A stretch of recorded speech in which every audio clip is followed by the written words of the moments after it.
This is the Motorola Razr 2022, and today we would like to demonstrate how you can enable the keyboard clipboard on this device.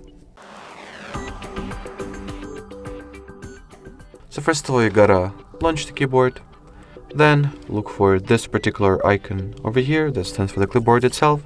If you cannot, we'll search it up at the little options toolbar, tap on more icon and find it over here.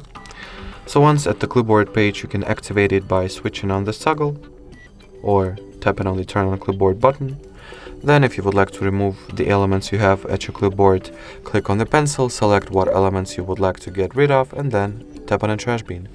If you would like to use any of the elements you have at your clipboard, just tap on the desired element and it will be automatically pasted into whatever type in space you have launched the keyboard from. Obviously, if you would like to add any new element to your clipboard, just copy it, like so, and once we get back to the clipboard, we'll see that it has been successfully added as its most recent unit. Alrighty, so that would be it for this video, guys. Thank you so much for watching, and bye-bye.